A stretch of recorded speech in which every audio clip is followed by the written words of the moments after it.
Today in Grow a Garden in Roblox, I have 10 pets that completely break the rules of Grow a Garden. I mean, shatter them completely. And number 9 is my personal favorite, but number 10 literally breaks the game beyond repair. If any of this sounds interesting to you, go ahead and hit that red subscribe button, become part of the first 200k OGs on the channel, and let's get into the video. These 10 pets, I was lying in bed last night, and I was thinking about ways to break the game, and I had made this list of 10 pets. So before I went to sleep, I set up my computer to test one of them, and that pet is the Sheba Enu. Coming in at number 10 is the Sheba Enu. I have this pet right here. I actually have a grand total of 8 of them, and I highly advise, if you're going to use any of these methods, any of these pets, to unlock all of your pet slots, you're going to need them. This is critical for this list because many of these methods, many of these game-breaking things don't quite work if you don't have all 8 pet slots. As such, go into the shop here, click go free upgrades, and make sure when you go to your pet slots, you give him all the pets you need, which is an age 20 pet, an age 30 pet, an age 45 pet, an age 60 pet, and then an age 75 pet. Now back to the Sheba Enu. The rule in this game is you can only buy seeds from the seed shop while you're online. The Sheba Enu breaks that rule and breaks it deliciously. If you take a look at this picture here, I was kind of curious, so I took all of my divine seeds as well as my prismatic seeds and I put them on my hotbar. As you notice, I have 1 elder strawberry seed, 10 giant pine cones, etc., all the way down the line. I took this picture before I brought out all 8 Sheba Enus, and all 8 of my Sheba Enus are very, very big. I made sure they were like base 2 kilograms when I had them, as well as this rainbow Sheba Enu. Even though he's a little bit smaller, he did have rainbow. And on my alt, I left all 8 Sheba Enus out in the field overnight for about 8 hours. And this is the result of only 8 hours. This next picture is my old number combined to my new number. So here is the original list of all the seeds I had before I went to sleep. And down here is a list of seeds I had when I woke up. And as you can see, I managed to pick up a free Ember Lily and a free Beanstalk. And that is with relatively low level Sheba Enu. If you leave them overnight for an entire day, or if they're higher level, you would find even more amazing seeds for free, completely breaking the entire seed economy. That was number 10. And now we're going to move on to number 9. And that is actually 2 pets. And there's 2 different methods. You've got the Dilophosaurus, and you have the capybara. Why am I mentioning these pets? Because there's a rule. Your pets can only age so fast. It takes time to reach age 50 for mutations. But how about we completely break that rule with the Dilophosaurus or the capybara method? The capybara states, chill zone. All pets within 15 studs won't lose hunger and gain bonus XP per second. And the Dilophosaurus says, frilled reptile. Every 13 minutes opens its frills and spits out venom, producing venom for 3, capped at 5, though we'll get into that, other random pets, advancing their cooldowns or granting them experience. The basic way to abuse this mechanic is to have either 8 capybaras or 8 Dilophosauruses in your garden, and they grow each other so that eventually you can have 7 of each and grow 1 pet really quickly in experience. But it's not just that simple. Having regular Dilophosauruses or regular capybaras is only the beginning. Because like on this YouTube video created by Kriffy, if you make a Dilophosaurus that is huge, or you find one that is huge, it comes to every 3 minutes.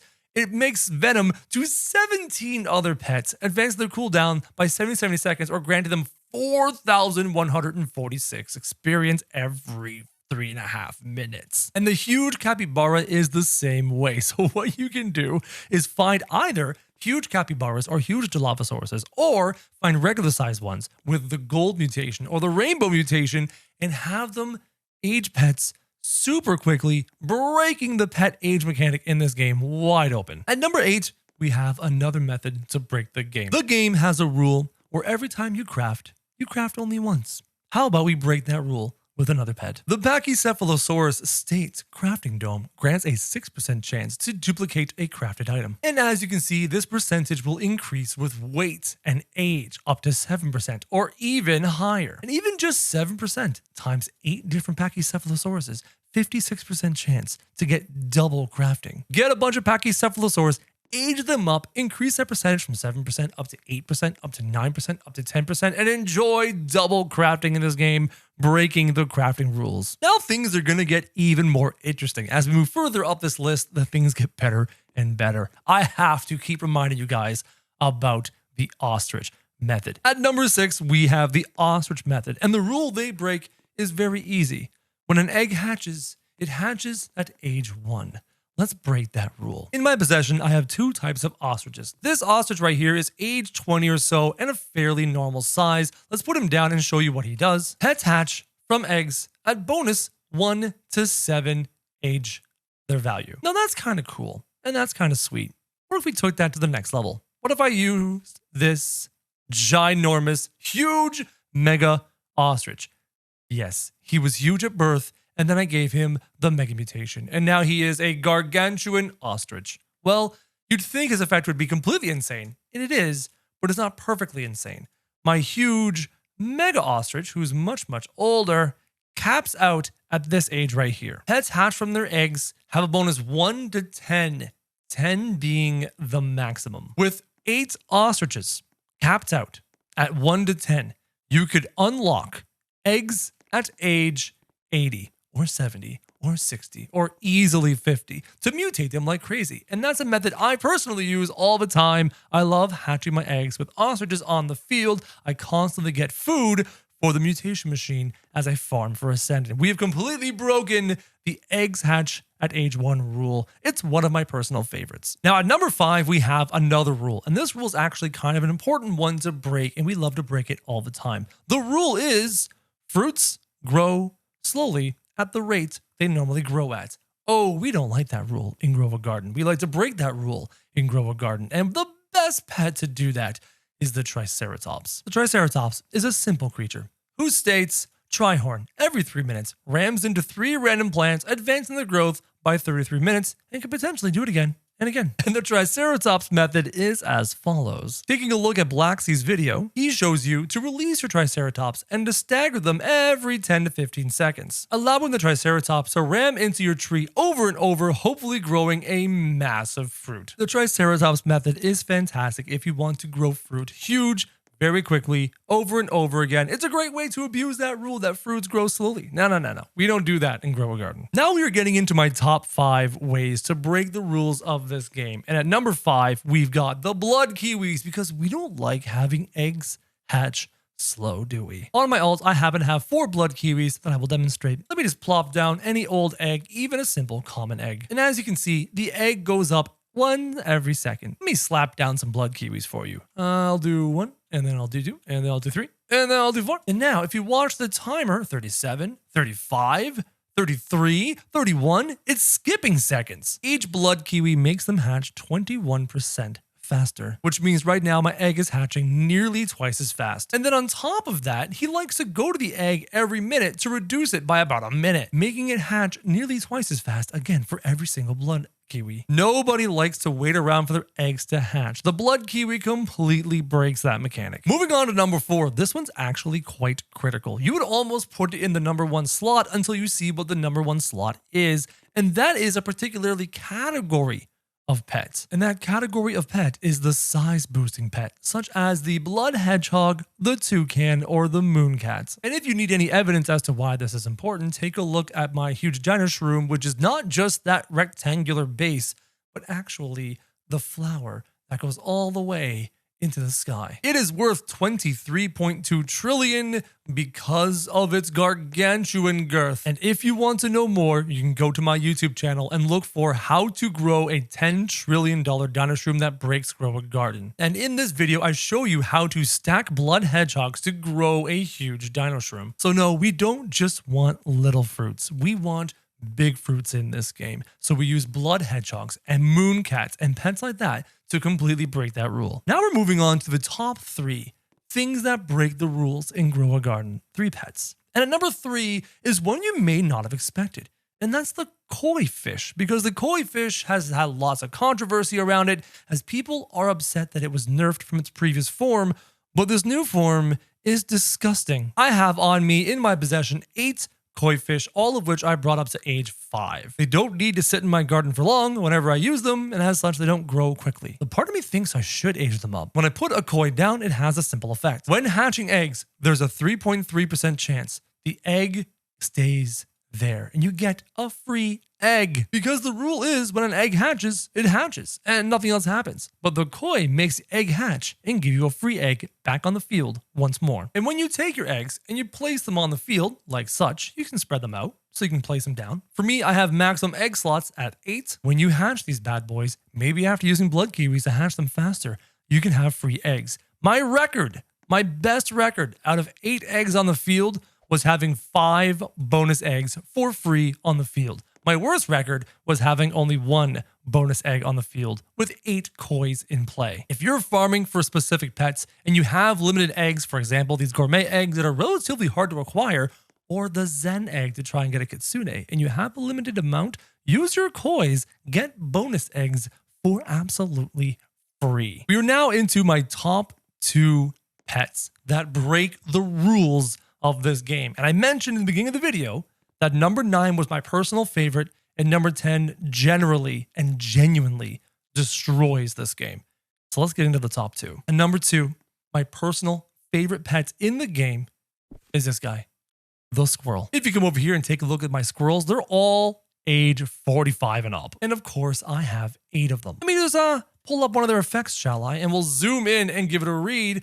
It says a 13.23% chance to not consume a use when using the reclaimer. And for those of you that can do the math in your head or have the calculators out, you actually figured out what's going on before I even said it. And yes, it is glorious. You hatch the squirrel from the mythical egg at 26% of the time, so fairly common. If you only read the wiki, it wouldn't really explain things to you. A small chance to not consume a use when using the reclaimer. But the small chance is not a small chance at all, because a 13% chance times 8 squirrels is 104%. Yes, you heard that correctly.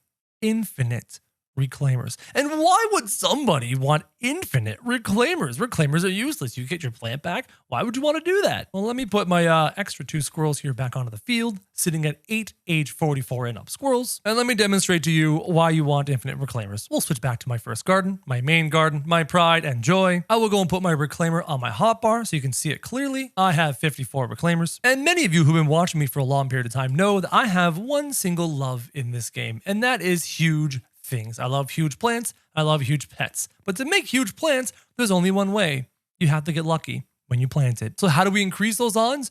Plant things over and over and over and over again to make amazing huge plants. Let's mosey on into my huge plant garden and take a look. Well, I've been trying to grow another huge pink lily, so I will simply reclaim all 6 of these. I've been trying to grow a huge elder strawberry, and I don't think any of these are big enough, so I'm going to reclaim all 3 of these. I've been trying to grow a huge tranquil bloom, and I have been failing, so I guess I'll just pick up all my tranquil blooms. I want a second huge burning bud. I've got 13 burning buds here, and none of them are huge. We're going to pick them all up. Goodbye, burning buds. Oh, spiked mangoes. Didn't get a huge one. I guess I'll just pick these back up again. All right, cleaned up my garden. All the non-huge plants have been picked up. Oh, and shocking, I'm still at 54 reclaimers. And what's even more hilarious is this thing right here is my giant pink lily. It stretches all the way to the stratosphere, and I happen to have 6 extra pink lilies.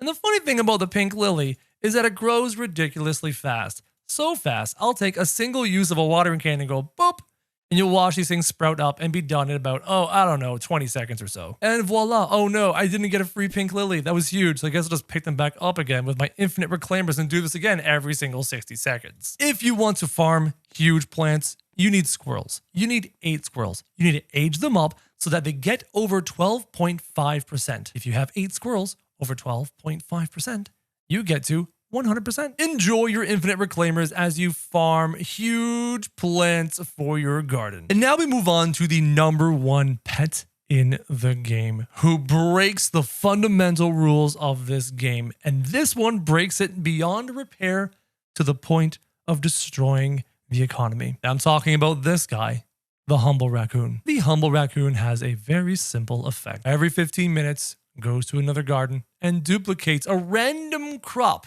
and gives it to you. Guys, I'm sitting on 1.6 quadrillion shekels. And I stopped there because I got bored. Because in my alternate garden, on my alts, is a dino shroom worth 23 trillion shekels. And the dino shroom is the only plant in the garden. So when it says the raccoon goes to a random player's plot and grabs a random crop, it only goes to my alternate's plot, since it's the only one available on this private server, and it only grabs the 23 trillion Dunishroom, since it's the only plant. And when you have 8 raccoons farming 23 trillion shekels every 15 minutes, we'll do the math easy. 8 raccoons times 23 trillion equals, and that's every 15 minutes is 184 trillion times, there are 4 sets of 15 minutes in an hour, so we'll times that by 4.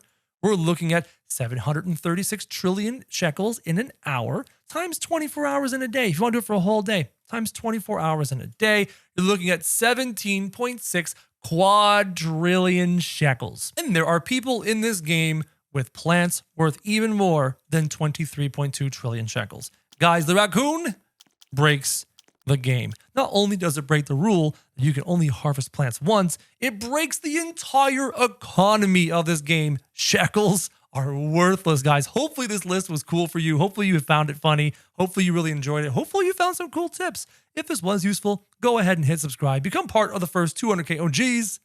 And as always, guys, thank you very much for watching.